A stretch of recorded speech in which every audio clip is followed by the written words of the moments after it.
Nog wat een goede alle. Dit is een juli 20ste, klok 10 s'morgens. Voor de nächste 15 minuten zijn we in Gottes woord.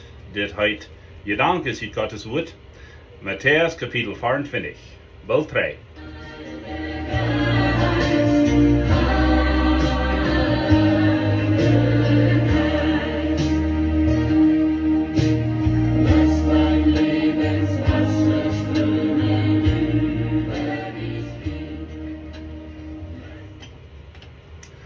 So, das ist ein Studium von der Engtijd, Matteaus 24 und 24.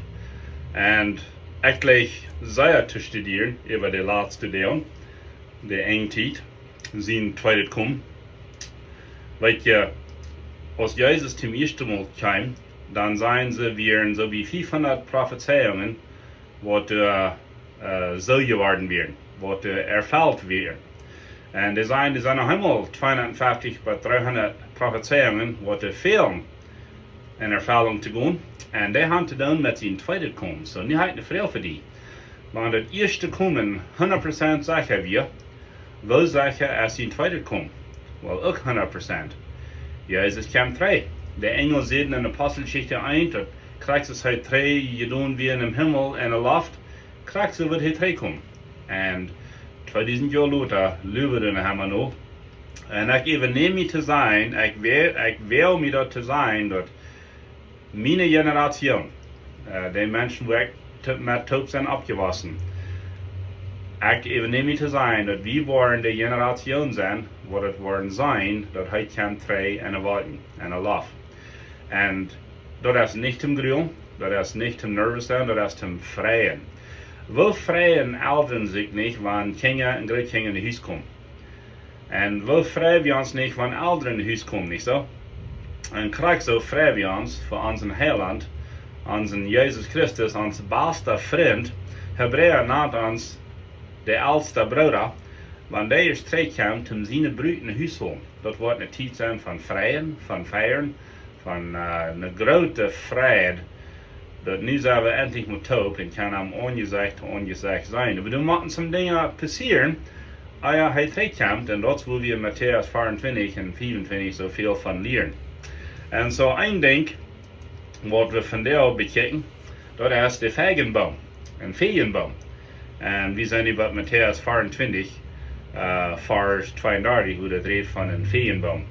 En als we in dat aangaan, wil ik een klein beetje erklären maken over Matteaus 24. Dat je más o menos 3 groepen van mensen wat dit worden uitleggen. De ene groep die wordt zijn, dit zal alle worden als Jeruzalem zerstört wordt en dat jaar 70. Dat is dan alle passiert. De vervolging, de zware tijd, de nood en de mensen zijn omgebracht worden. Mensen hebben was vluchten. En so weiter. So, das ist eine Gruppe, die würden sein, das erste alle erfällt, der wir nicht mehr von reden, wieder, was das geworden ist. Du hast die zweite Gruppe, die würden sein, das hat mit der Geselge zu tun, das hat zu tun mit den letzten 2000 Jahren, wegen in den letzten 2000 Jahren ist irgendwann in Christ verfolgt worden, unsere Mennoniten Verväter, unsere Verfahren, excuse me, die weiten Krieg. Wir weten graag, wo viele von denen haben uns ihr Leben geben. Johann Dick sieht laatst, dass so viel als hij studieren kann, über 2000 Mennoniten haben ihr Leben gegeben für ihr Glauben, besonders in den 1500 Jahren. En so, die groep wird sein, dat dit erst de laatste 2000 jaar, wordt het in Matteaus 24 van reden dat, en we zijn nu in de tijd. De laatste groep, die wird sein, dat vele van Matteaus 24 erst nog niet geworden, dat zal nog passieren, en veel is al geworden, en van die groep zie ik. Wie kan zijn dat Matteaus 24 moet een beetje een filter hebben, woont is al geworden, en woont zal nog passieren. En zum Beispiel, wanneer het redt van de maan wordt diefster worden, en de stierntjes worden vallen, want dat is nog niet geworden. Dat kan nog. Wanneer Jezus zegt dat het evangelium wordt over de ganze wereld gepredigt worden, dat is nog niet geworden, want we zijn zeer dichtbij. Wegen de mogelijkheid voor dat is niet hier. Wil jij dat evangelium over de wereld te predigen? Over radio, wat ik hier doe. Over televisie. Over internet. En dan mensen wat uitkomen dat evangelium predigen. So, wanneer de laatste eerst dat evangelium gehoord heeft, wordt het zo hier. Dat wordt God te zien zijn, nu hol die bruid. Iemand, ik geloof, iemand leeft van daar op de wereld, dat wordt de laatste zijn wat zich bekeren wordt. En wanneer deze zich bekeerd heeft, dat wordt God te zien zijn, nu hol die bruid. Over dat wordt een raffe tijd zijn, een interessante tijd. En op Engels leert het verken van a terrible time. Aber wie man kan denken dat 500 jaar terug, dan bedient het woord terrible wat anders dan van daar. Van daar meint dat slecht en grausam en furchtbar. 500 jaar terug, dan bedient terrible amazing, wonderful, te wonderen. En zo weer die dan je anderen over de jaren, wat zo is met alle spreken.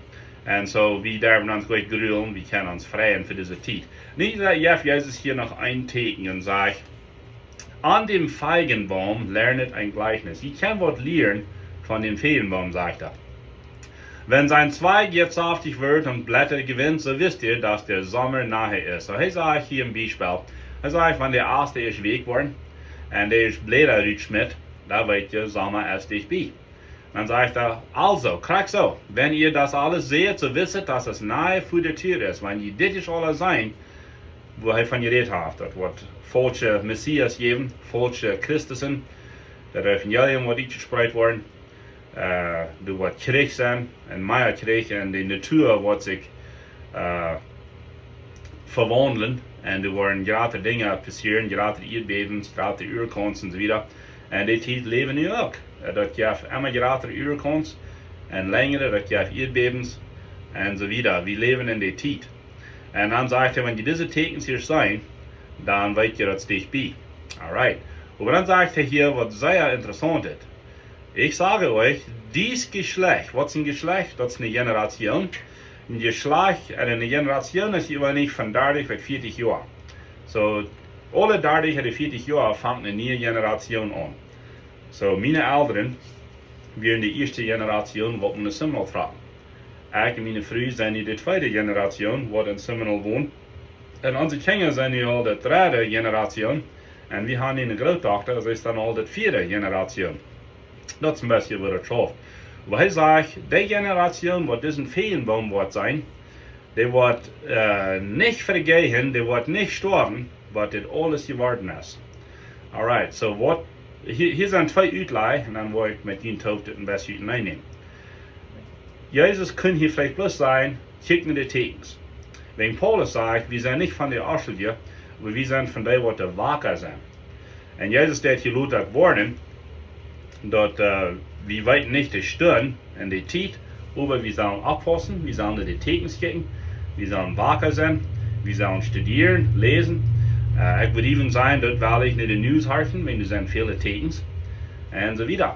Ein Teken wat ik Ihnen wel van vertellen, dat is in het boek Daniel, ook een openbaring, redet van dat er wordt een Weltlehrer opstaan, de Antichrist, die wordt veel wijsheid hebben, die wordt smak laten, die wordt een grote noodvalje hebben, en die wordt alle antwoorden hebben ten vrede brengen op de wereld. Wel, de eerste 3,5 jaar wordt zich er nog heenspelen. Maar dan wordt hij übel worden, hij wordt slecht worden, en hij wordt aanvangen geen God te schaffen, en zijn dat hij is de een Christus, hij is de Weltlehrer. Ik geloof, de Weltlehrer leeft nu al. Wie mocht dat zijn? Wel, er zijn een paar tekens. Die wordt wat een jongen zijn, die wat sehr een guten Naam haben, die wat veel wijsheid haben. En nog een ding, die wat vrede brengen tussen Israël en de vrienden. En die wat omgebracht worden, naar wat die waren van dood afstonden. Zo'n tekens kijk we, die wat een wond hebben om kop, zegt het.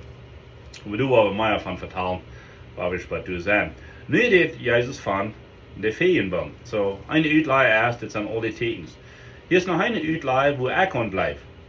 De Fejenbom in de schrift, die betekent immer dat volk Israël.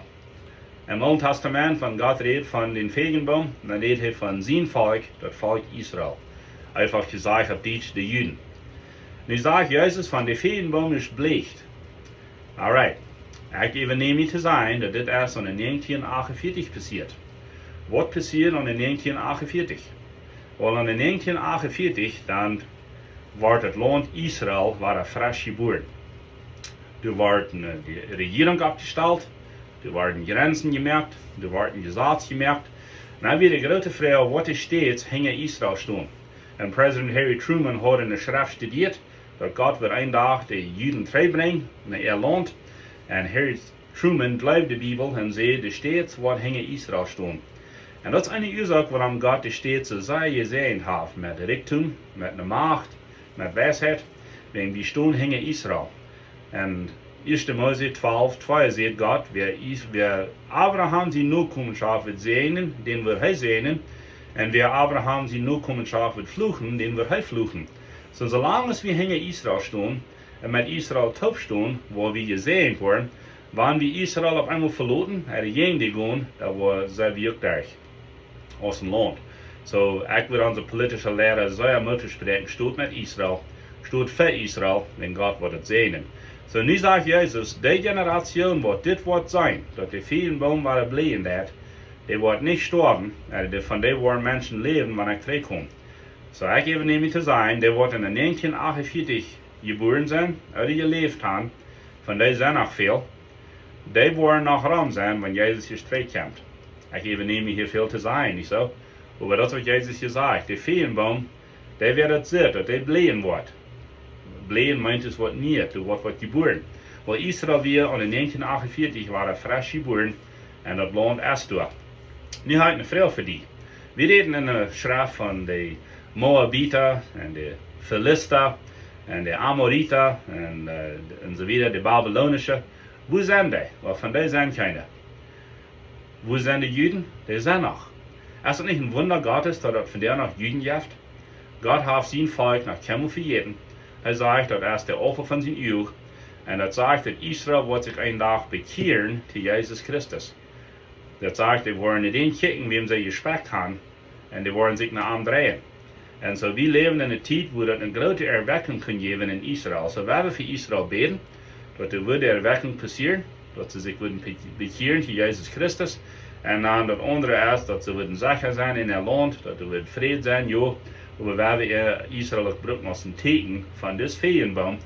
En zo ik even neem te zijn, dat die wat in 1948 geboren zijn, er dan geleefd hebben, die worden nog rum zijn, wanneer Jezus terugkomt.